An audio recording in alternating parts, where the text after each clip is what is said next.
They opened the sarcophagus during third watch, 300 years of seals broken in silence. I was told it was an honor to serve as his custodian.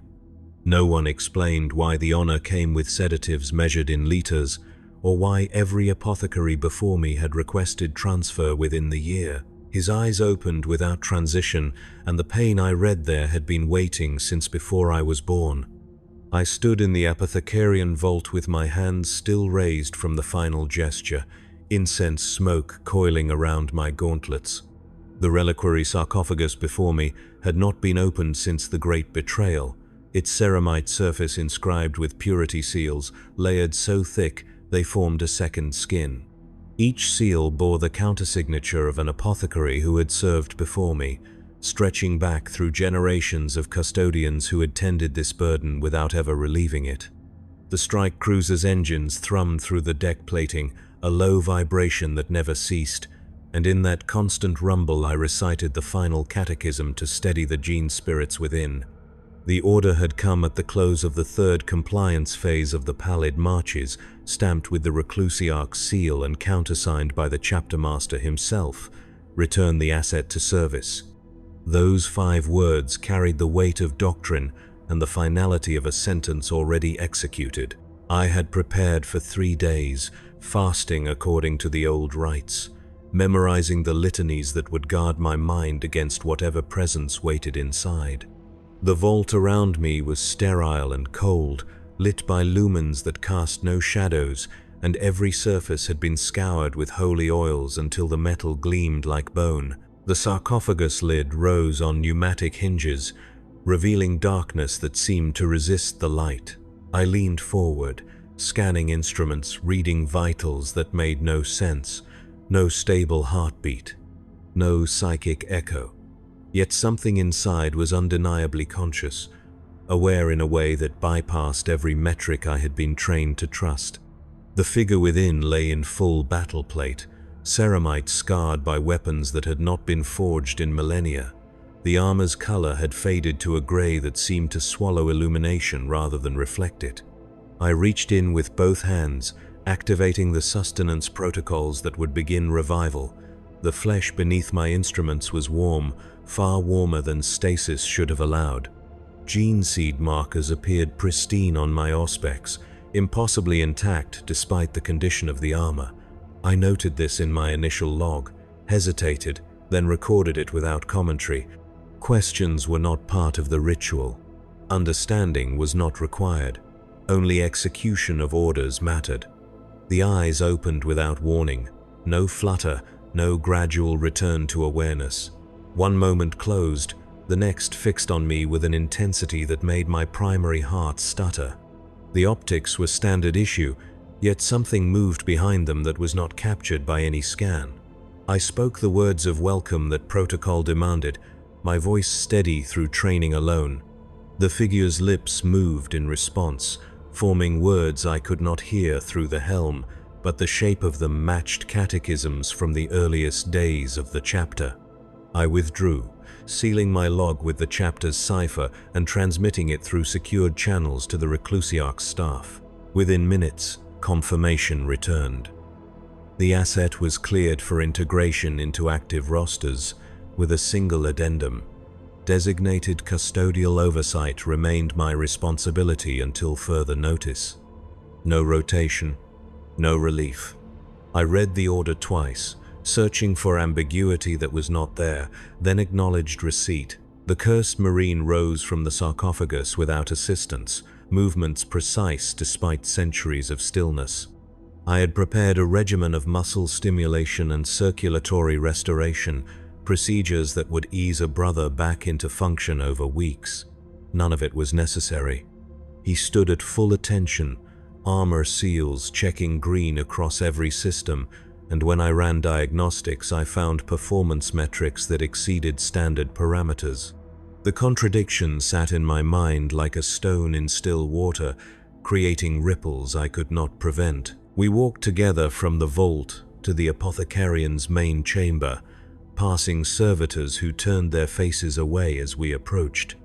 The ship's crew had been briefed, I realized, instructed in avoidance without explanation. The silence in the corridors was absolute except for our footsteps, ceramite on steel, and the background hum of machinery that kept us all alive in the void. When we reached the preparation cells, I directed him to the third alcove and initiated a full system purge, washing his armor in sacred unguents while reciting the rites of rededication. His vital signs remained inconsistent throughout. Moments of perfect stability followed by readings that suggested catastrophic organ failure, then back to nominal before my instruments could confirm the deviation. I documented every anomaly, flagging each for review, building a record that felt increasingly like evidence of something I could not name. When the rites concluded, I sealed the alcove and returned to my personal cell to review the archived records I had been granted access to. The data slate held 3,000 years of history, compressed into terse entries that read like medical logs stripped of context. Subject remained functional throughout deployment.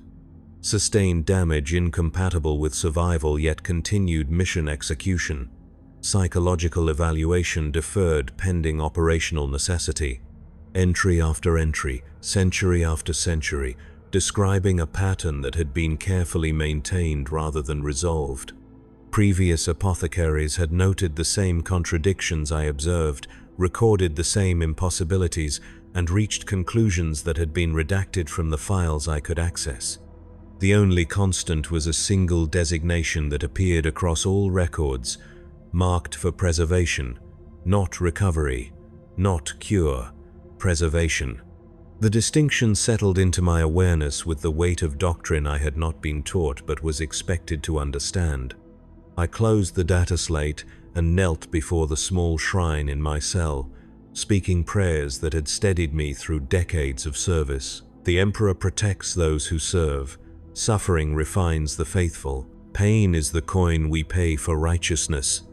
The words felt thinner than they should have. I reported for morning devotions with the rest of the apothecarian staff, 147 brothers, who maintained the chapter's genetic legacy across 20 systems. We stood in rows before the gene vault, reciting catechisms that dated to the chapter's founding, our voices blending into a sound that was more vibration than speech. The chief apothecary led us through meditations on the sanctity of the progenoid glands, the sacred duty of harvest, the terrible privilege of tending the Emperor's angels in their moment of mortality. Everything had its place in this order. Everything served a purpose that extended beyond individual understanding. After devotions, I attended the morning briefing in the Strategium. Fleet Command projected deployment schedules across a hololithic display that turned the room blue with tactical markers. The pallid marches continued across 6 worlds, each requiring pacification and compliance screening. Casualty projections ran at acceptable margins. Gene seed recovery rates held steady. The cursed Marine appeared on the roster without designation, assigned to Spear Point Tertius for the next boarding action. I noted this, cross-referenced his assignment against standard protocols, and found no deviation from established practice. Chaplain Mordecai approached me after the briefing, his black armor absorbing light as he moved. We spoke in the clipped efficiency that Astartes used when time pressed, though his questions suggested a purpose beyond efficiency. Had the revival proceeded according to ritual? Had I noted any aberrations requiring spiritual counsel? Had the asset expressed any resistance to reintegration? I answered each question truthfully, my responses shaped by years of training that valued precision over interpretation. He listened without interruption, then placed one massive gauntlet on my shoulder guard. Doubt is the first stone in a wall we build between ourselves and duty. I could feel the weight of his conviction through ceramite and faith both. The chapter preserves what it must. We do not question what has been proven through trial. Continue your work with confidence that you serve the Emperor's design. He withdrew before I could respond, leaving me in the corridor with his words settling into a structure I had not intended to build.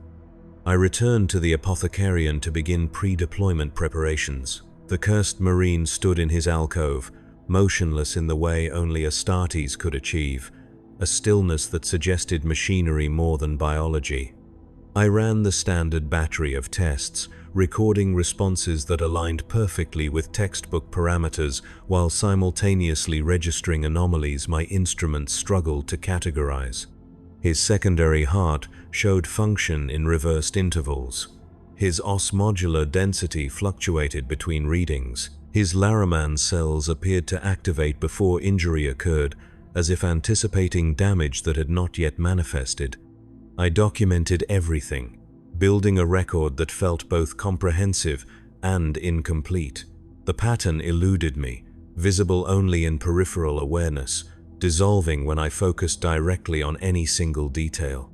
After the third full diagnostic, I ceased attempting analysis and simply executed the procedures required to certify him for combat. His armor received fresh purity seals. His weapons were sanctified in the armory chapel. His ammunition was blessed by servitors who whispered litanies over each round until the words themselves seemed to become part of the metal. The boarding action was scheduled for the following day cycle. I spent the intervening hours in the gene vault, processing samples from brothers who had fallen in the previous engagement. The work required absolute focus, each progenoid gland representing a sacred thread in the chapter's continuity. I extracted, preserved, catalogued, and stored according to rites that had not changed in 10,000 years. The familiar rhythm steadied my hands and quieted the questions that had begun to accumulate at the edges of my thoughts. When the alarm sounded for combat stations, I secured the vault and made my way to the deployment bay. 300 brothers were already assembling, arranged in units that had trained together for decades. The cursed Marine stood at the forward position of Spear Point Tertius, flanked by veterans whose armor bore campaign markings from wars I had studied as a neophyte. None of them acknowledged his presence. None turned to regard him with the battlefield brotherhood that defined our chapter. The isolation was absolute and practiced, as if choreographed into their formation without conscious thought. I took my position in the command pulpit, linking my helm to the tactical network that would let me monitor vital signs across the entire deployment. The strike cruiser shuddered as boarding torpedoes launched, carrying our brothers toward a void habitat that had refused compliance 17 times across 2 centuries. The target was vast, a structure built by a civilization that had forgotten why it was built, now inhabited by populations that worshipped the architecture itself rather than any god we would recognize. The first impacts registered as seismic shocks transmitted through the tactical feed. Boarding clamps engaged. Melter charges burned through bulkheads built to withstand void. I watched through helm feeds as our brothers poured into corridors that stretched beyond sight, metal surfaces reflecting their armor until each warrior seemed multiplied by darkness. Enemy resistance was immediate and chaotic, defenders armed with weapons that ranged from industrial tools to archaic stub guns that should not have functioned in the cold. The cursed Marine advanced at the spear point, absorbing fire that would have staggered a dreadnought. I monitored his vitals through specialized augers, watching damage accumulate in patterns that defied physiological possibility. His primary heart was punctured 7 times in the first 3 minutes. His left lung collapsed and reinflated without transition. His armor registered hull breaches that should have caused explosive decompression, yet his movement never slowed. More disturbing were the sounds transmitted through his vox. Beneath the weapons fire and the screaming and the structural groans of stressed metal, I heard whispered catechisms that matched no litany in our chapter's repertoire. The words were High Gothic, flawlessly pronounced, but arranged in sequences that suggested prayers for mercy given to the dying rather than battle rites spoken by the living. I isolated the audio channel, attempting to determine its source, and found no transmission origin. The words simply existed in the data, unprompted and unassigned. The engagement lasted 4 hours. Resistance collapsed section by section as our brothers advanced according to plans that had been refined over years of similar actions. The cursed Marine's position marker remained at the forward edge throughout, never retreating. never requiring support, a fixed point around which the rest of Spear Point Tertius maneuvered. By the time compliance was achieved and Voidhab sections began surrendering their populations for screening, his armor's damage log listed injuries that should have killed him 38 times. I waited in the apothecarian as boarding parties returned. Brothers filed through for assessment and treatment, their wounds catalogued and addressed according to a triage system I could execute without conscious thought. Bolt rounds extracted from muscle tissue, burns treated with synthetic skin, bones pinned where they had fractured under impact. The work consumed me, each patient a problem with established solutions, until the cursed Marine entered and the familiar patterns shattered. His armor bore damage that should have exposed flesh to vacuum. I directed him to the surgical alcove and began removal procedures, servitors assisting with the heavy ceramite plates that protected limbs and torso. The flesh beneath was intact, not scarred, not freshly healed, but pristine as if untouched by any weapon. I ran bioscanners across every exposed surface, searching for injury my eyes could not detect, and found cellular structures that registered as perfectly healthy while simultaneously showing signs of catastrophic trauma that had occurred and resolved within minutes. The contradiction made my hands shake. I steadied them through force of will, remembering my training, executing the procedures that doctrine demanded. I cleaned flesh that had no wounds. I applied unguents to skin that showed no damage. I recited prayers over a body that mocked the very concept of injury while bearing every mark of suffering. When I reached his chest to inspect the progenoid implants, I found gene seed that pulsed with vitality beyond standard parameters, as if drawing strength from some source my instruments could not identify. He watched me work without speaking. His eyes tracked my movements with an attention that felt less like observation and more like recognition, as if he saw through my armor to something beneath that I had not acknowledged myself. When I finished and began reassembly of his armor, he spoke for the first time since his revival. The words were Gothic, formal, structured as ritual response, though I had asked no question. Pain serves the Emperor's purpose. Suffering is the forge that tempers faith. I endure that others may be spared. His voice carried harmonics that seemed wrong, frequencies that made my autosenses adjust themselves in search of clarity that never arrived. I did not respond, could not respond, because no reply existed within the framework of approved interactions. Instead, I completed the armor sealing and released him back to his unit without further comment. My log entry that night was precise and comprehensive. Every observation documented, every measurement recorded, every anomaly noted with clinical detachment. I transmitted the report through proper channels and waited for guidance that would clarify what I had witnessed. The response arrived before morning devotions, a text-only message sealed with the Reclusiarch's mark. Continue observation. Prioritize operational readiness over anomaly resolution. Mission success supersedes individual concerns. The words were doctrine and dismissal both, an answer that contained no answers, instructions that instructed me to cease seeking instruction.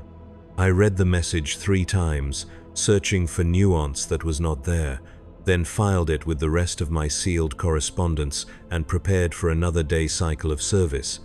The pallid marches continued without pause. World after world accepted compliance or was reduced to compliance.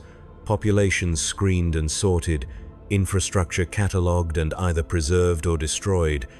The cursed Marine deployed in every major engagement, always at the spear point, always absorbing damage that redefined what damage could mean.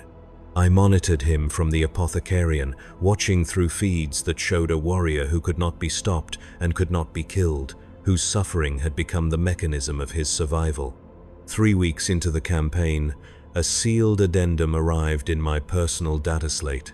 The message bore no origin mark, no sender identification, only the chapter's highest cipher indicating absolute authority. I opened it in my cell after midnight devotions. the small space illuminated by a single lumen that cast everything in shades of grey.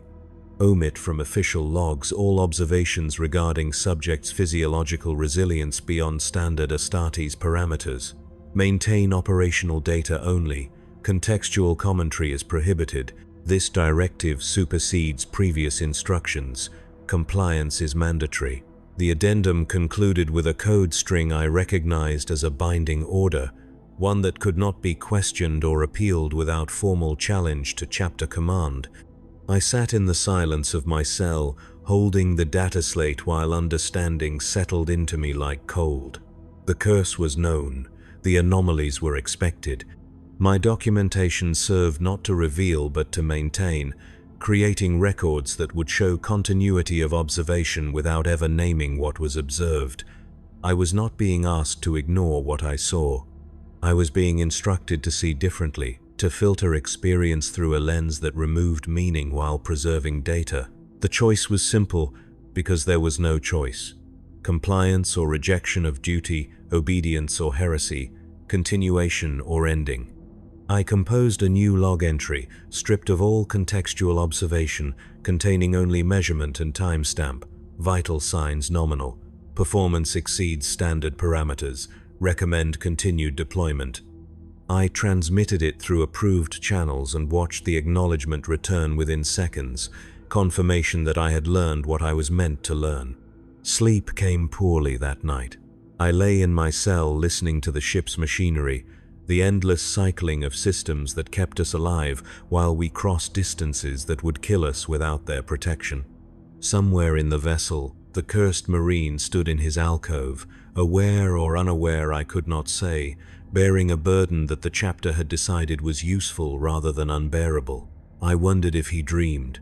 I wondered if whatever consciousness inhabited that preserved flesh could still remember what it had been before doctrine transformed it into instrument. The thought was dangerous. I recognized it as such, even as it formed, a question that led to other questions, a crack in the foundation of certainty I had built my service upon. I forced it down through prayer, reciting catechisms until the words became sound without meaning, rhythm without purpose, a wall between myself and the doubt that threatened to become real.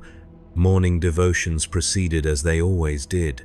147 voices raised in unison, speaking words that had been spoken for millennia, maintaining continuity that stretched back to the very founding of our chapter. I stood among my brothers and felt the comfort of routine, the security of knowing my place in an order larger than any individual comprehension. We were instruments of the Emperor's will. Our purpose was execution, not understanding. Faith required only obedience, and obedience required only action. The words steadied me until I believed them again. The fourth world of the Pallid Marches was designated Epsilon Tertius 9, a planet whose population had regressed to pre-industrial status after a warp storm had severed contact with the Greater Imperium 2,000 years prior. Compliance teams deployed to major population centers, establishing screening stations where citizens would be sorted according to genetic purity, ideological alignment, and labor utility. The process was methodical and absolute, every individual catalogued and assigned to categories that would determine their future or lack thereof.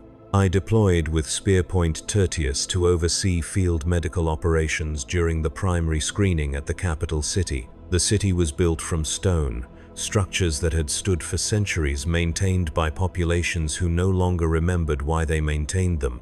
Our arrival was met with confusion rather than resistance. Citizens gathering in plazas to watch our Thunderhawks land, their faces reflecting wonder and terror in proportions that varied by individual.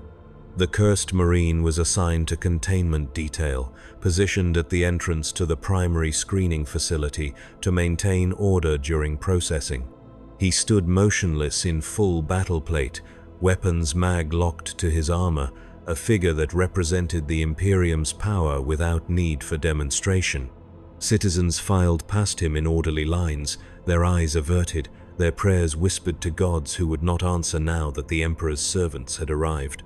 I established my field station in a commandeered building adjacent to the screening facility, setting up surgical equipment that could handle injuries ranging from crowd crush to hostile action. The work of screening would take weeks, thousands processed each day, and medical support had to remain available for both our forces and the compliant population. I organized my servitors and Medicae staff, ensuring supplies were adequate and procedures were understood, then settled into the rhythm of sustained operations. 3 days into the screening, the anomaly occurred. A civilian woman approached the screening entrance. Her face marked with devotional tattoos that indicated religious status in the planet's pre-imperial culture. She began to pray aloud in the local dialect, words that my auto-translate rendered as simple supplication for mercy and protection. The cursed Marine's reaction was immediate and violent. His armor's vox broadcast a sound that was neither scream nor words, a noise that made every space marine in the vicinity turn toward his position. His vital signs spiked across every monitor I had access to, hearts racing beyond safe parameters, nervous system activity suggesting pain that exceeded measurement scales. He remained standing, did not move from his position, but his entire frame vibrated with strain that threatened to fracture ceramite from the inside. I ran toward him, pushing through crowds that were beginning to panic at the display. By the time I reached his position, the woman had been removed by other members of Spearpoint Tertius, and the cursed Marine had regained enough control to stop the broadcasts. But his vital signs remained catastrophically elevated, and when I activated a direct Vox channel to speak with him, his response was litany rather than language. I bear all sins. I hold all failures. I am the vessel that preserves what must not be forgotten. The words cycled without variation, repeated with mechanical precision, until I administered sedatives through emergency injection ports in his armor. The chemicals that should have rendered a normal Astartes unconscious for hours barely registered. I increased the dosage beyond safe limits, watching toxicity warnings flash across my medreader, and finally achieved enough suppression to bring his systems back to operational levels. The incident was logged as contamination response, a standard protocol when civilian prayer triggered latent warp sensitivity.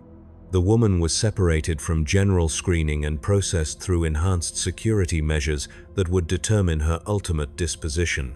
The cursed Marine returned to his post after 2 hours of monitoring. No further incidents occurred that day, but the pattern had been established, recognized by everyone present, even if it went unspoken. Faith itself had become a weapon against him. The very prayers that sustained our chapter caused him agony that bypassed physical armor. I did not understand the mechanism, could not understand it within any framework I had been taught. But the reality was undeniable. His curse was reactive, triggered by the devotion of others, sustained by their belief in something beyond themselves. That night I filed my report, stripped of all context as instructed, containing only clinical observation. Subject experienced elevated stress response to environmental stimuli, sedation protocols revised. Recommended dosage increased by 40% for future field deployment. I transmitted it, knowing that somewhere in the chain of command, someone would read those words and understand what they truly meant, would recognize the pattern while choosing not to name it. The acknowledgement returned within the hour. Recommendation approved. Continue monitoring. The brevity felt like encouragement, as if efficiency of communication indicated approval of method. I closed the channel and sat in my field station, listening to the sounds of screening that continued through the night. Thousands of voices speaking thousands of languages, all being reduced to yes or no, useful or not, preserved or ended. The screening of Epsilon Tertius 9 took 43 days. In that time, 270,000 citizens were processed, sorted, and assigned to futures that had been decided by algorithms refined across centuries of Imperial compliance operations. The cursed Marine stood at his post throughout, enduring reactions to civilian prayer that occurred 7 more times with diminishing severity, as I adjusted sedation protocols to anticipate trigger patterns. Each incident was logged, transmitted, and acknowledged without commentary from higher authority. On the final day of screening, as the last citizens filed through for processing, I received orders to accompany Spearpoint Tertius for immediate redeployment. A compliance action had gone wrong on a neighboring continent. Resistance forces better organized than intelligence had predicted, casualties mounting beyond acceptable margins. We loaded onto Thunderhawks within the hour, leaving behind the orderly conclusion of screening for the chaos of active combat. The flight took 4 hours across an ocean whose waves moved in patterns that suggested massive organisms beneath the surface. I used the time to review tactical briefings and prepare my field equipment for rapid deployment surgery. The cursed Marine sat across from me in the Thunderhawk's troop bay, his stillness absolute despite the turbulence, his optics fixed on some point beyond the hull that only he could perceive. I found myself watching him, studying the small movements that no Astartes could fully suppress, the minute adjustments that indicated consciousness rather than mechanical persistence. He breathed, though slower than standard rates. His fingers twitched against his thigh plate, as if counting or praying or performing some personal ritual invisible to observation. When the Thunderhawk banked hard to avoid ground fire, his entire frame shifted with the momentum, compensating with reactions that proved awareness of his environment. He was suffering. The realization arrived without warning, bypassing analysis to settle directly into certainty, not the immediate agony of injury, but a deeper erosion, sustained damage to something that could not be measured by instruments or categorized by doctrine. Every moment of his consciousness was pain processed through will alone, endurance that had transcended temporary state to become permanent condition. He did not suffer occasionally. He suffered as his baseline, and everything else was variation on that theme. The Thunderhawk touched down in a combat zone lit by fires that had been burning for days. Resistance forces had fortified positions across an urban sprawl that stretched for kilometers, turning buildings into bunkers and streets into kill zones. Our brothers were already engaged, pushing through defenses that collapsed slowly, bleeding the enemy through attrition that favored Astartes' physiology and training. I deployed my field station in a secured plaza, establishing triage protocols, while bolter fire echoed from every direction. The cursed Marine advanced with the forward elements, once again positioned where damage would be greatest and survival least likely. I monitored his vitals through the tactical network, watching patterns that had become familiar over months of observation. Injuries accumulated. Systems compensated. Damage resolved itself through mechanisms my instruments could not explain. He continued forward without pause, a fixed point around which battle flowed like water around stone. The resistance broke after 18 hours of sustained engagement. Survivors surrendered in groups that had been isolated from each other by tactical maneuver, their weapons destroyed, their fortifications reduced to rubble. The cursed Marine emerged from the final strongpoint covered in damage that should have required full armor replacement, ceramite scored by heavy weapons and burned by promethium that had been deployed against him directly. When I inspected him in the field station, I found flesh beneath that showed no corresponding injury, skin intact, systems nominal, pain endured without acknowledgement. I began armor removal, servitors assisting with components too damaged to separate cleanly. One plate had been fused to his torso by heat intense enough to melt ceramite, requiring careful cutting to avoid damaging the flesh beneath. As the servitors worked, he spoke again, his voice transmitted directly to my helm rather than broadcast openly. "Does it concern you, brother, that my suffering serves doctrine better than my strength?" The question arrived without preamble or context, as if continuing a conversation we had never begun. I did not answer immediately, my hands occupied with directing servitor precision, but the silence between his question and my response stretched long enough to become answer itself.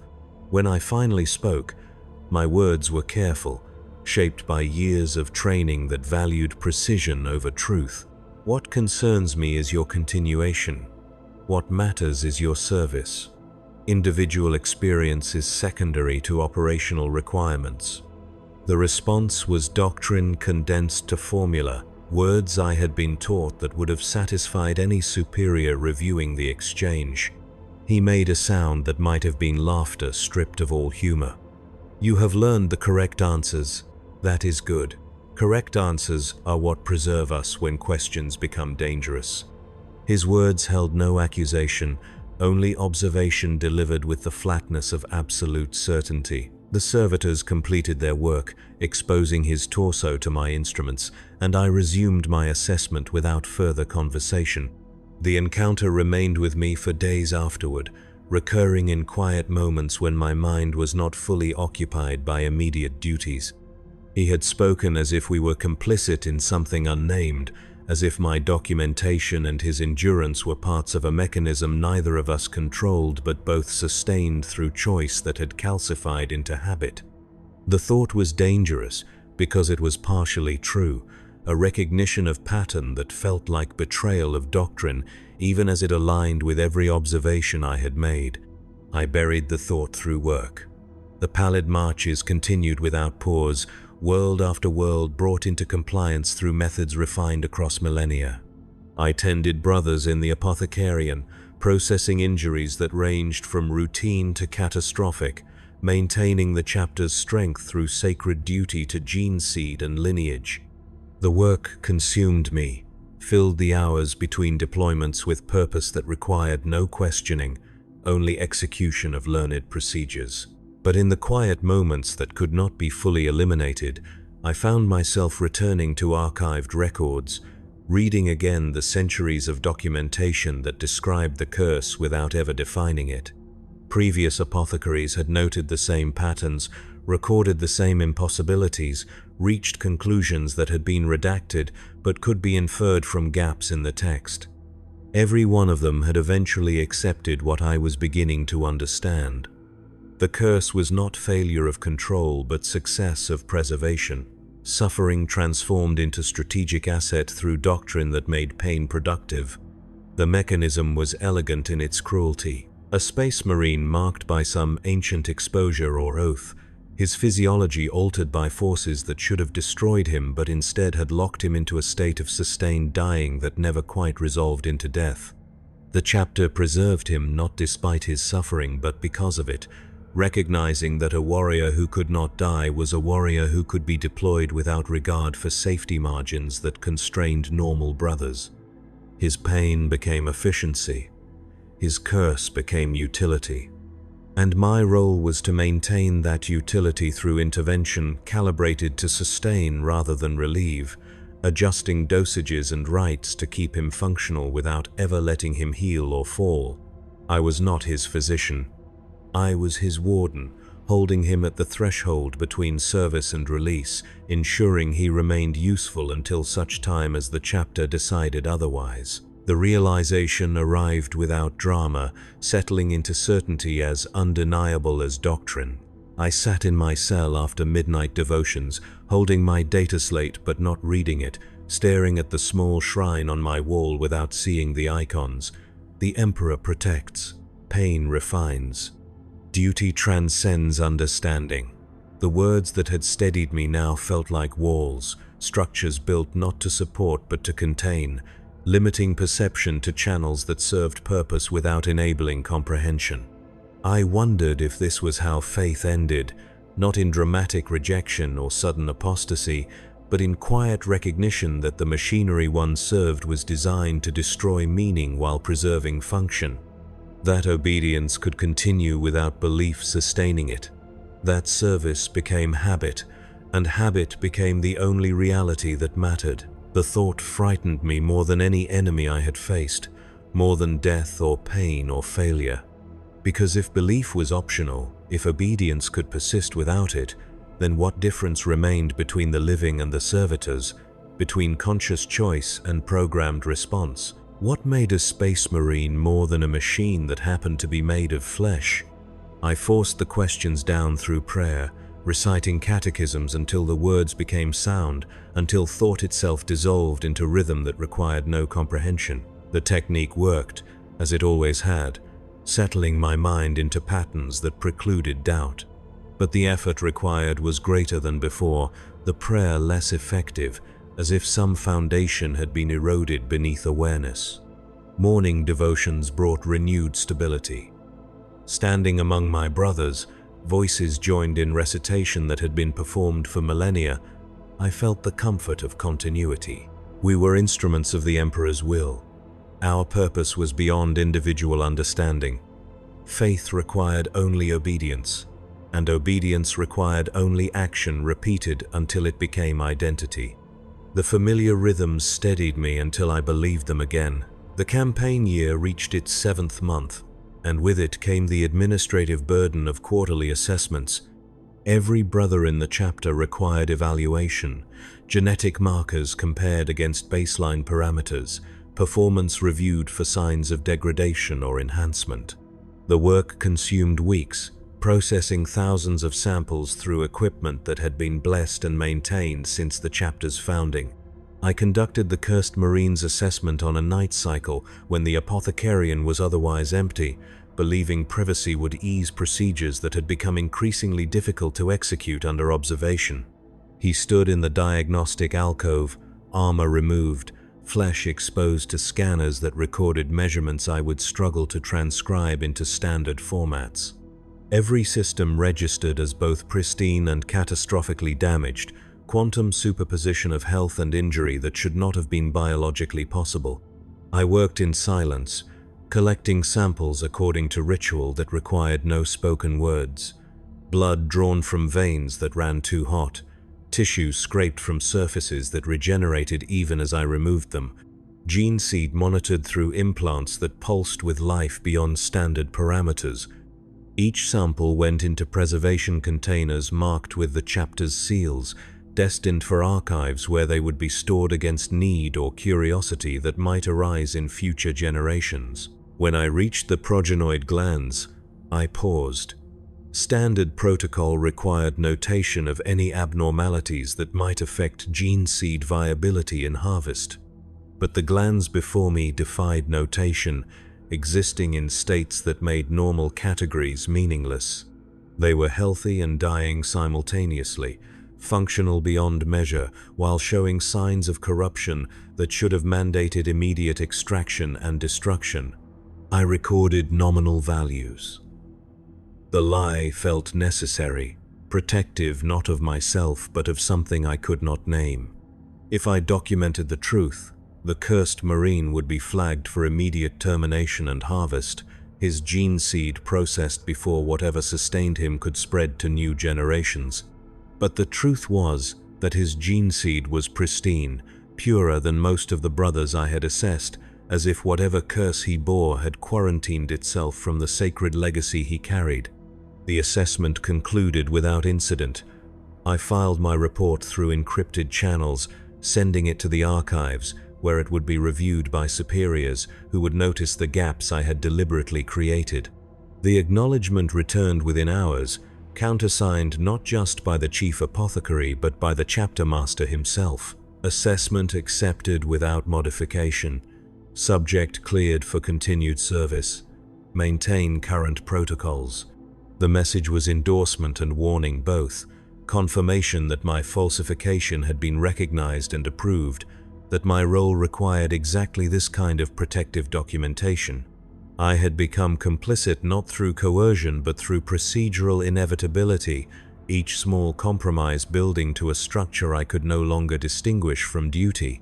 The realization should have troubled me. Instead, it brought relief. The comfort of certainty even when certainty confirmed corruption. I knew my place now, understood the unspoken expectations that governed my service.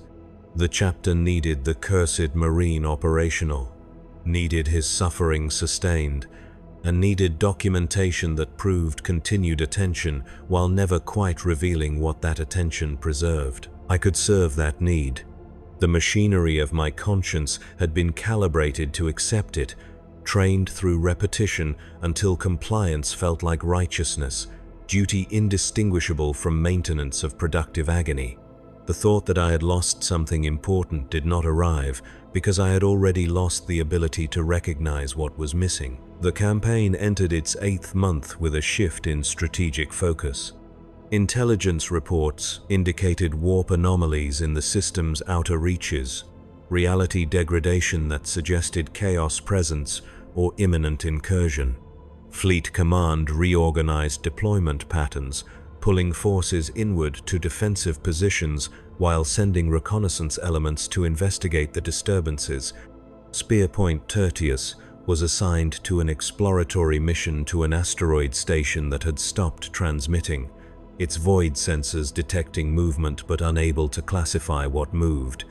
I prepared for deployment with particular attention to anti-corruption protocols. Warp exposure required additional preparation, wards inscribed on equipment, prayers spoken over instruments that would be exposed to forces that could corrupt through mere proximity.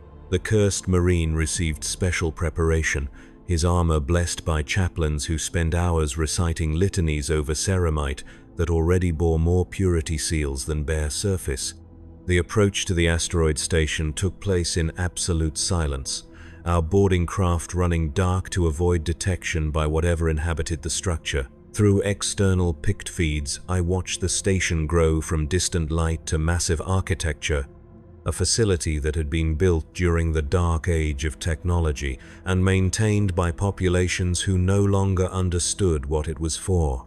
Its surfaces showed no damage, no sign of combat or disaster, only abandonment that felt deliberate rather than forced.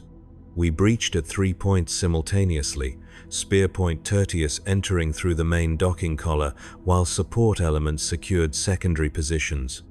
The interior was dark, emergency lighting providing only enough illumination to create shadows that seemed to move independent of any source.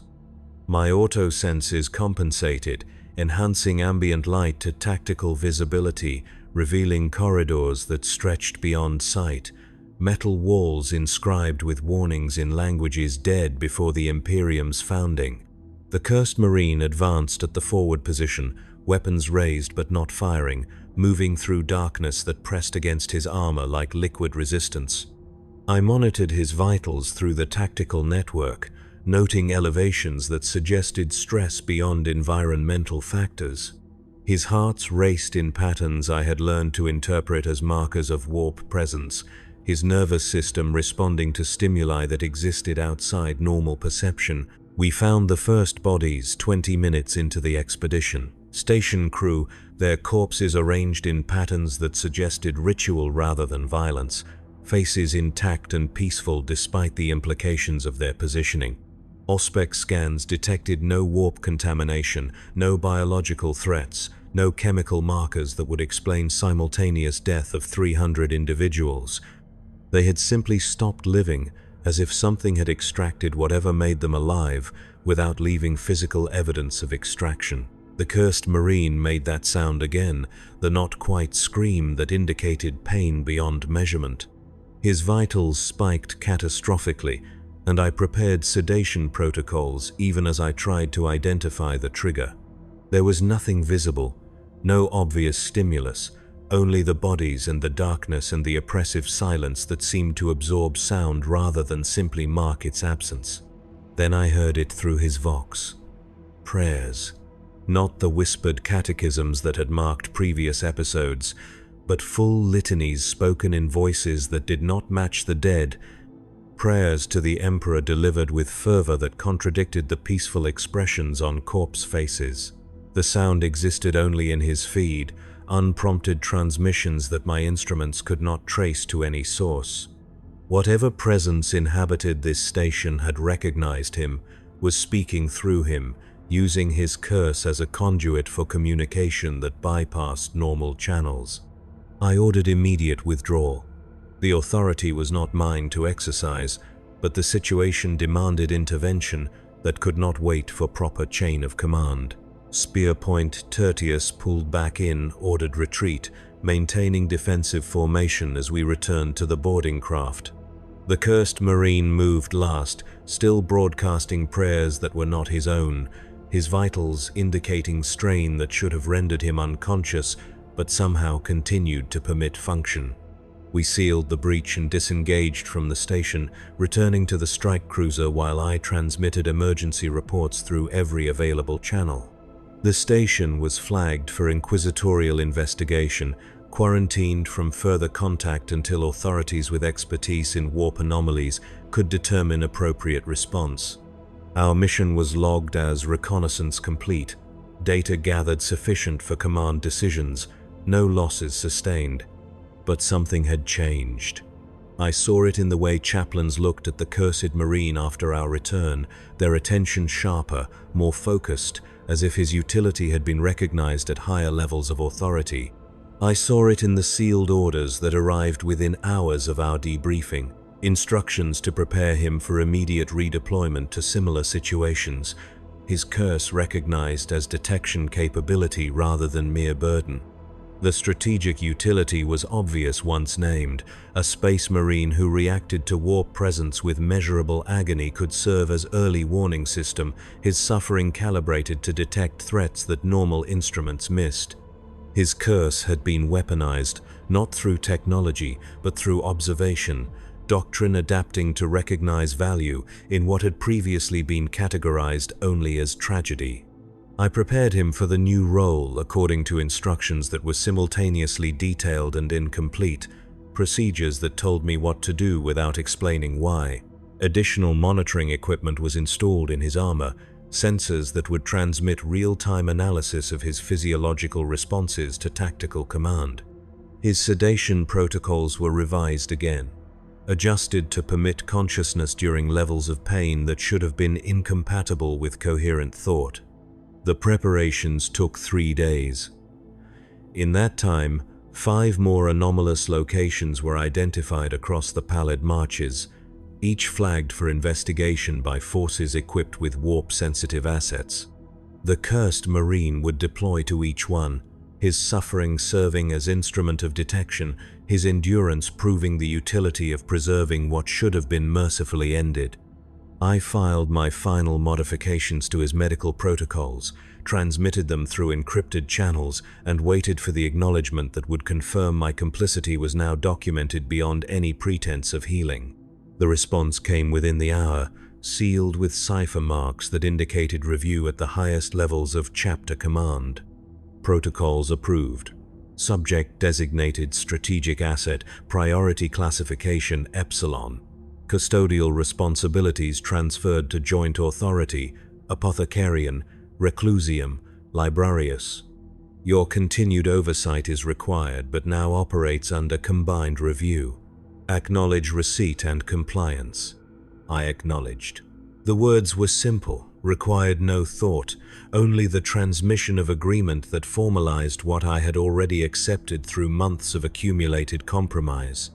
I was no longer his physician, if I ever had been.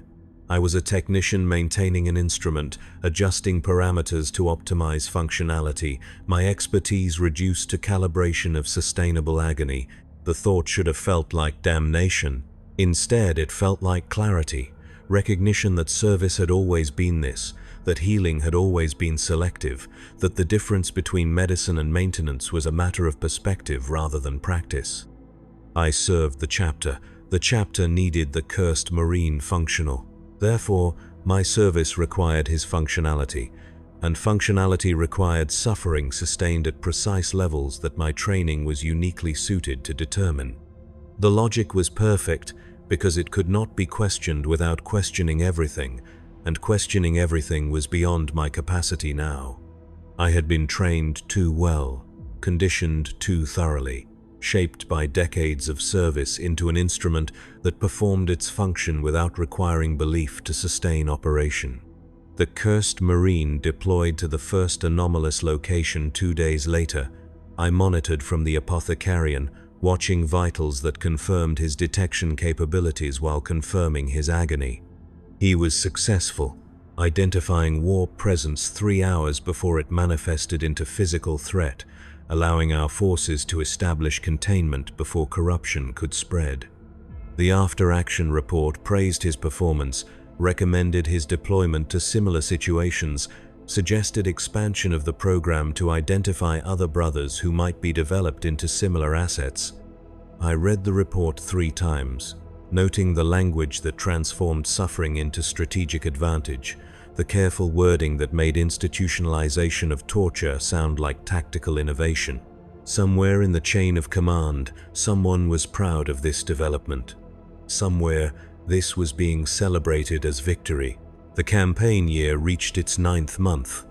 The cursed Marine deployed to 16 more anomalous locations, his detection capabilities refined through repeated exposure to warp presence that would have driven normal Astartes insane. I adjusted his protocols after each mission, fine-tuning sedation and augmentation to maintain his consciousness at the threshold where pain remained informative without completely overwhelming function. The work became routine, repetitive to the point where I could execute it without conscious thought. Each adjustment was logged, transmitted, reviewed, and acknowledged in a cycle that had become mechanical. I was no longer making decisions so much as responding to feedback, optimizing a system that existed independent of my will or judgment. Other apothecaries began to notice. I caught them watching me during devotions, their attention sharp with questions they would not speak aloud. The isolation was subtle but complete, a drawing back that suggested recognition of something that could not be openly acknowledged. I had become separate, marked by my role as he was marked by his curse, both of us preserved in states that served doctrine while violating everything doctrine claimed to uphold. The pressure should have broken me. Instead, it refined me, burning away uncertainty until all that remained was function perfected through necessity. I served the chapter. The chapter required the cursed Marine operational, therefore I would maintain him operational. The chain of logic was absolute, admitting no alternative that would not constitute abandonment of duty, and abandonment of duty was unthinkable. I stopped reviewing the archived records, stopped searching for precedent or justification, stopped pretending that understanding mattered more than execution. The questions that had troubled me earlier in the campaign no longer formed, prevented by training that had become so deeply embedded it functioned as instinct. I performed my duties with precision that would have satisfied any superior reviewing my work, maintaining standards that proved my continued fitness for service. The cursed Marine continued to deploy, continued to suffer, continued to serve as detection system and warning beacon, and living proof that the Imperium could weaponize anything, could transform any condition into utility if doctrine was sufficiently refined. His consciousness persisted through agony that should have destroyed it, maintained by will or curse or some combination of both that my instruments could not distinguish. We never spoke again after that one exchange in the field station. The separation was necessary, protective of whatever remained that could still be protected. If we acknowledged each other as anything beyond role and function, if we admitted complicity or suffering or the terrible recognition of what we had become, the machinery that sustained us both would fail. Better to maintain silence, to execute our duties without reflection, to serve until service was no longer required. The pallid marches entered their 10th month. Winter descended on the primary campaign worlds, temperatures dropping to levels that would kill unprotected humans within minutes. Our brothers fought in conditions that reduced visibility to meters, atmospheres so cold that bolter discharge created steam clouds that obscured battlefields. The cursed Marine deployed in every major engagement, his detection capabilities now integrated into tactical planning at the highest levels. I received notification that his classification had been updated again, elevated to permanent strategic asset with protection priority equivalent to chapter relics. Specific instructions outlined procedures for his recovery in worst-case scenarios, including contingencies that would sacrifice entire squads to preserve his continued function. The message concluded with a commendation for my sustained custodial effectiveness, noting that my protocols had been adopted as standard practice for management of similar assets should they be identified in future. I acknowledged the commendation without emotion. Pride would have required belief that my work served some purpose beyond itself, would have demanded that I see myself as healer rather than warden. Neither belief nor pride were available to me anymore, burned away by months of repetitive compromise that had hollowed out conviction while maintaining its appearance. The chapter master summoned me for formal recognition during the monthly assembly. I stood before him in the chapter's great hall, 5,000 brothers watching as he affixed a commendation clasp to my armor. The citation praised my dedication to duty, my unwavering service to gene seed sanctity, my exemplary maintenance of strategic assets under difficult conditions. The words were correct, aligned perfectly with doctrine, betraying nothing of what they truly described. I accepted the commendation with appropriate humility, spoke the required responses with precision that satisfied protocol, returned to my position in the ranks knowing that I had been marked as surely as the cursed Marine, identified as one who would maintain the machinery of productive suffering regardless of personal cost.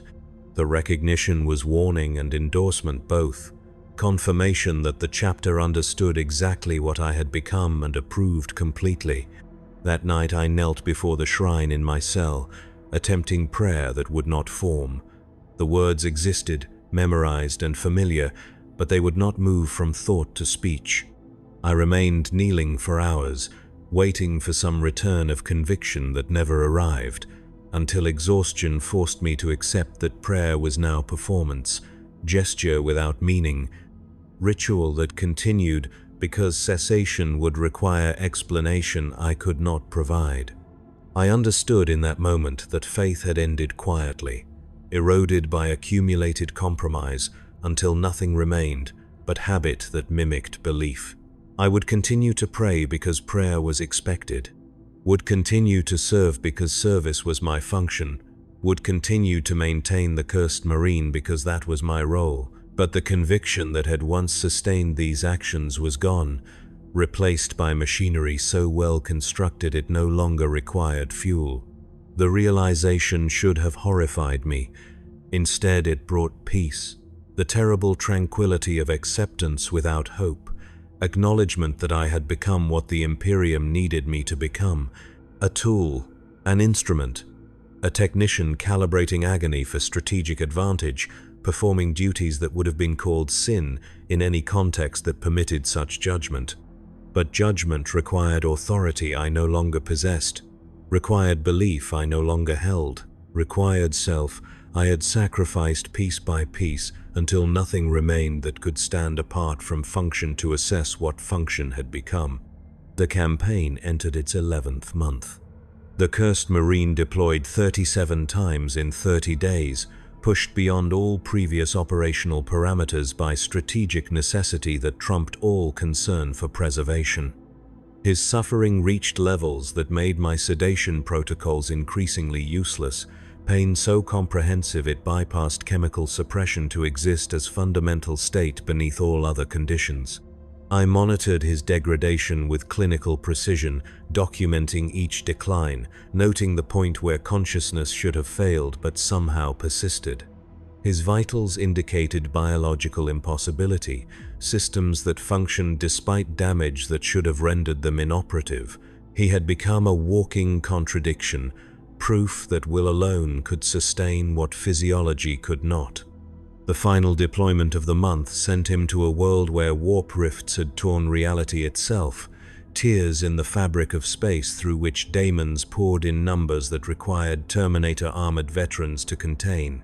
He detected the rifts before they manifested, his suffering calibrated to predict reality failure with accuracy that saved thousands of Imperial lives. The after-action reports praised his performance, recommended his permanent attachment to anti-daemon operations, suggested that his effectiveness merited breeding programs to attempt reproduction of his condition in new generations. I read the suggestion 3 times, understanding, arriving with the flatness of absolute horror made mundane. They wanted to create more like him, wanted to institutionalize the curse, transform accidental suffering into deliberate breeding program. wanted to perfect the mechanisms that made agony productive, refine the protocols that kept conscious beings trapped in states worse than death. The notification arrived within days. Genetic samples from the cursed marine would be forwarded to Mars for analysis. Recommendations for breeding experiments would be evaluated by magos biologists with expertise in forced evolution. Timeline for program implementation was estimated at 3 centuries, allowing for initial trials and refinement of selection criteria. My role would be to provide detailed documentation of management protocols, comprehensive records that would serve as foundation for training future apothecaries who would oversee similar assets. The work would take years, require me to articulate practices I had developed through intuition and necessity, transform personal horror into teachable doctrine. I acknowledged the assignment without protest. Resistance would have required conviction I no longer possessed, would have demanded belief that my refusal could change anything beyond my own survival. The machinery was larger than any individual, had momentum that made opposition meaningless. Better to serve it efficiently than to be destroyed pointlessly. The campaign year ended at the close of the 11th month. The pallid marches were declared successful, compliance achieved across all primary objectives, population sorted, and infrastructure secured. Fleet Command authorized return to Chapter Fortress Monastery for replenishment and reorganization. The voyage would take months, time that would be spent processing the campaign's lessons, refining doctrines based on operational experience, ensuring that suffering had not been wasted through inadequate documentation. I spent the voyage in the Apothecarian, preparing the comprehensive reports that had been requested. Every adjustment to the cursed marine's protocols was detailed, every observation recorded, every lesson translated into language that could be taught. The work consumed all available hours, filled every moment with documentation that would ensure his suffering achieved institutional permanence. The cursed marine spent the voyage in isolation, confined to a cell that had been reinforced to contain potential warp manifestations. His condition had degraded beyond safe interaction, pain so comprehensive it generated psychic resonance that affected brothers in proximity. Chaplains visited him daily, performing rites meant to strengthen his will against dissolution. Librarians monitored him constantly, measuring his psychic presence for signs of demonic taint that would require immediate termination. He endured, continued to exist in state that should have been impossible, consciousness maintained through mechanisms no one fully understood. His service record was updated to reflect his classification as irreplaceable asset, strategic value assessed as equivalent to company strength reinforcement. Plans were made for his deployment in the next campaign season, assignments already determined before we even reached home port. The Fortress Monastery appeared in the viewport 6 weeks into the voyage, a structure built into an asteroid that had been hollowed out over millennia, architecture that blended imperial functionality with older, stranger geometries that predated the Imperium's founding. Home, though the word felt increasingly empty, stripped of comfort or safety, reduced to simple designation of location. We docked according to ritual that had been performed for millennia. The strike cruiser settled into its berth, systems powering down in sequence while crew prepared for debarkation. I stood in the Apothecarian, securing equipment that would need to be transported to the fortress proper, organizing samples that required special storage, ensuring nothing would be lost in the transition. The summons arrived as I completed final preparations. The chapter master requested my presence in the reclusium for formal debriefing. The message included instructions to bring all documentation related to the cursed marine, all records of protocol development, all recommendations for future operations. I gathered the required materials, sealed them in data containers marked with the chapter's highest cipher, and made my way through corridors that had not changed in centuries. The reclusium was empty except for the chapter master and 2 chaplains whose names I did not know. They stood before the primary altar, their armor bearing heraldry that marked them as members of the inner councils. authorities whose word carried the weight of chapter tradition accumulated across millennia. I approached with appropriate reverence, placing my data containers on the altar as directed. The debriefing lasted 3 hours. Every decision was reviewed, every adjustment questioned, every outcome analyzed for lessons that could be systematized. The chapter master's attention was absolute, his questions precise, his understanding of the materials suggesting he had already reviewed everything I had documented. The chaplains contributed observations that suggested theological implications I had not considered, noting how the cursed marine's suffering aligned with certain doctrines regarding sanctification through trial. When the review concluded, the chapter master delivered judgment. My work was exemplary. My protocols had proven effective beyond initial expectations. My recommendations would be implemented immediately, expanded to cover additional assets should they be identified. The breeding program suggestion from Mars would be evaluated favorably, with my input considered essential to its successful implementation. He paused, his gaze fixed on me with attention that suggested he saw past armor to something beneath I could not hide. "You have served the chapter well. Your dedication has been noted at the highest levels of authority. What we ask of you now is difficult, but necessary." The words arrived with weight that made their implications clear before he finished speaking. I was being given a choice that was not a choice, an opportunity to accept what would be enforced regardless of acceptance. The formality was courtesy, not freedom, recognition of service that had earned me the privilege of pretending I still possessed agency. The cursed marine requires permanent oversight. His condition has stabilized at levels that require constant monitoring, adjustment beyond what rotation schedules can accommodate. We are establishing a permanent position, Warden Apothecary, dedicated solely to his maintenance. You would be first to hold this position. Your expertise makes you uniquely qualified. Your record demonstrates the dedication required. He did not mention that accepting would end my rotation with the apothecarian staff, would separate me from the brotherhood that had sustained me through decades of service. Did not acknowledge that I would become as isolated as the cursed marine himself, marked by association with something the chapter needed but preferred to keep contained. Did not need to mention these consequences because they were implicit in the offer, understood without requiring articulation. I accepted. The words emerged without hesitation, decision made before he finished speaking, because any other response would have been lie that served no purpose. I had been shaped for this role through every compromise of the past year, every protocol I had developed, every adjustment I had made. This was not appointment. It was recognition of what I had already become. The chapter master nodded, unsurprised, and produced a data slate that contained formal orders already prepared. The position came with specific authority, resources allocated to ensure optimal maintenance of the strategic asset, protection from interference by other branches of chapter hierarchy. I would report directly to the inner councils, bypassing normal chain of command, my work subject only to review by those few who understood its necessity without requiring explanation. I took the slate, reading orders that would govern the rest of my service. The position was permanent, no rotation, no relief, continuation until death or incapacitation made replacement necessary.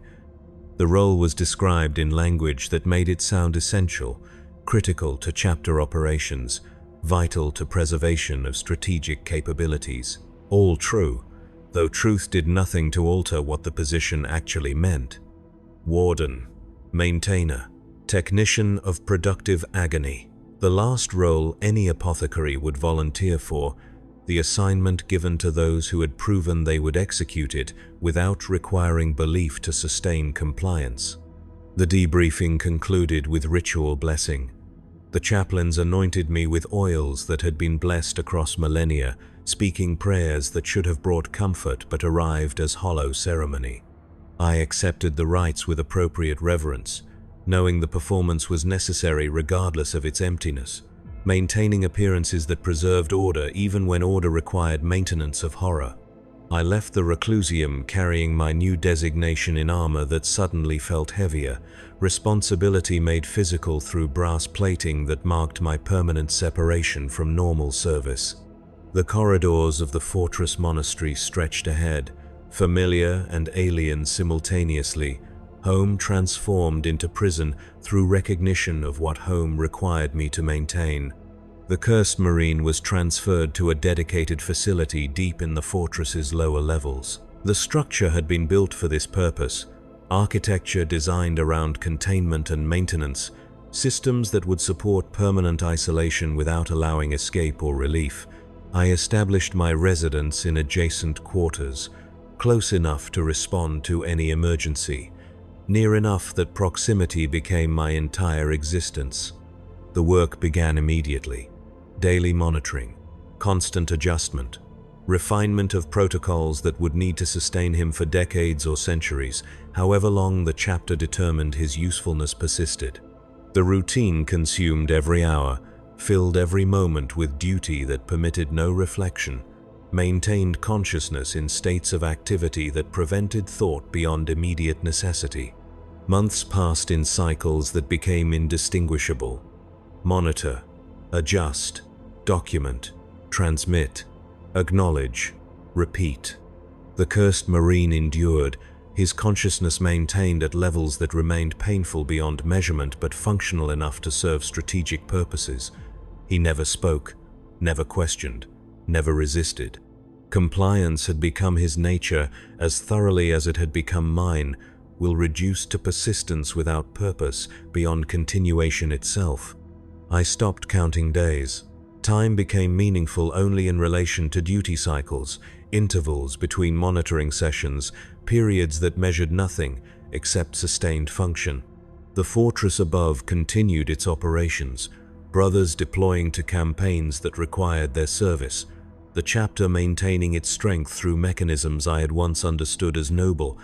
Now I saw only machinery, systems that transformed individuals into instruments, doctrine that made suffering productive by calling it necessary. The breeding program received approval in the second year of my wardenship. Genetic samples from the cursed marine were sent to Mars with detailed documentation of management protocols I had perfected.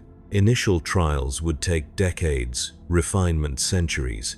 But the program had been authorized. Institutionalization of horror made permanent through bureaucratic processes that removed responsibility from any individual by distributing it across systems that operated beyond personal agency. I filed reports on the program's progress, provided consultations to Magos biologists who visited the fortress to observe the cursed marine directly, answered questions with precision that betrayed nothing of what the answers cost, maintaining professional detachment that had become so natural I could no longer distinguish it from actual emotional absence. The third year brought an audit. Inquisitorial representatives arrived to review the program, assess its compliance with imperial doctrine, determine whether our practices aligned with acceptable standards of necessity.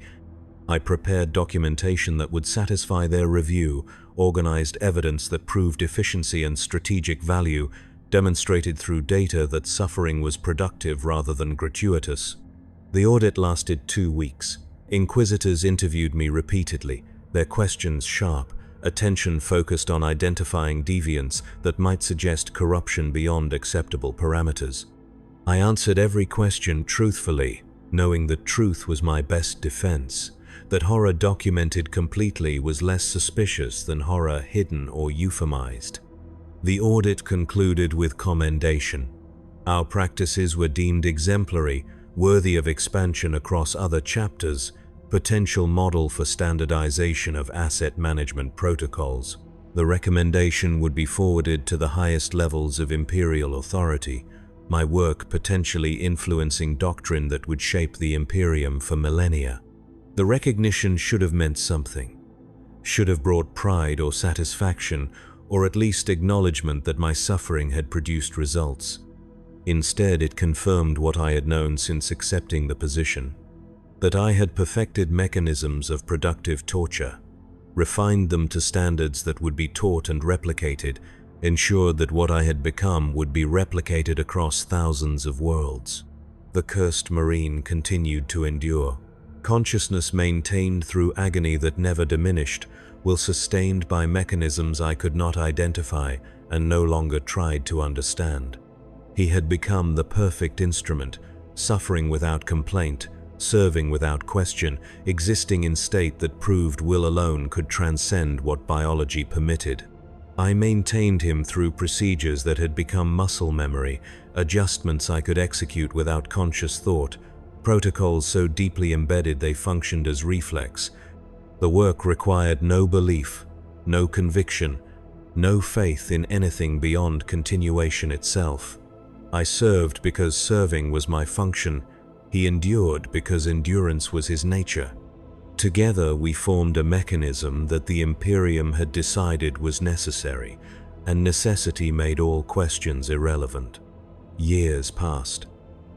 The breeding program produced its first viable subjects, space marines modified through genetic manipulation to reproduce the cursed marine's condition. The success rate was low, 10% surviving the modifications, 5% achieving the desired balance of suffering and function, but 5% was sufficient for program expansion, authorization to continue development across multiple facilities, scaling that would produce dozens and eventually hundreds of assets, identical in function if not in origin. I received requests to consult on management of these new assets, provided training to apothecaries assigned to their oversight, taught protocols I had developed through necessity to brothers who would apply them without ever experiencing the accumulation of compromise that had made those protocols possible. They learned technique without understanding cost, procedures without recognizing what procedures required them to become. The program expanded. New facilities were established across multiple fortress monasteries. Assets were deployed in campaigns where their detection capabilities proved decisive. After-action reports praised their effectiveness, recommended further expansion, suggested modifications that would enhance strategic utility. The machinery had achieved momentum, institutional permanence that would outlast any individual contribution, surviving through processes that distributed responsibility until no single person bore enough to justify resistance. I continued my work, maintained the cursed marine through days that became years that became decades. My service record documented my dedication without capturing what dedication had cost. Commendations accumulating that praised function without acknowledging what function required. I became the exemplar of a role that should not exist. Perfection achieved through erasure of everything that would have prevented perfection. The cursed marine never broke, never descended into madness that would have justified mercy. Consciousness persisted through centuries of sustained agony, maintained by will that transcended every limit I had been taught, defined the possible. He had become proof that suffering could be endless if properly maintained, that the Imperium could preserve any condition indefinitely through doctrine refined to institutional perfection. I stopped wondering if he still felt anything beyond pain. Stopped questioning whether consciousness without hope was consciousness at all. Stopped searching for meaning in service that had been stripped of all significance beyond continuation. The questions had no answers that would change anything, and asking them only made function more difficult. The machinery continued. The Imperium endured. The chapter maintained its strength through mechanisms that included our contribution without highlighting it. Suffering remained productive, necessity remained absolute, and service continued because service was the only reality that mattered. I maintained my vigil, performed my duties, sustained what doctrine required sustained. The role consumed me completely, erasing everything except function perfected through repetition, identity reduced to position held, self transformed into instrument that executed purpose without requiring belief. The cursed marine endured, served the Emperor through agony that proved faith unnecessary for obedience, demonstrated that will alone could sustain what biology and humanity both demanded should end, remained useful, and usefulness justified preservation, and preservation continued indefinitely through systems that operated beyond any individual capacity to alter. The silence between us was absolute. Not peace, not acceptance, but sustained condition maintained through doctrine that made silence preferable to acknowledgement. We existed in proximity without relationship, function without connection, service without meaning beyond service itself. The Imperium required this. The chapter demanded it. I provided it. Nothing remained but continuation. Nothing mattered but function. Nothing changed except the accumulation of time that measured nothing except sustained compliance with requirements that would outlast us both. My hands performed their duties. My mind recorded its observations. My faith was absent, but irrelevant to execution. Obedience persisted without it, perfected through training that had made belief optional, will unnecessary, resistance unthinkable. I served. He endured. The machinery continued. This was duty. This was loyalty. This was what the Imperium made of those who proved they would not refuse what needed doing.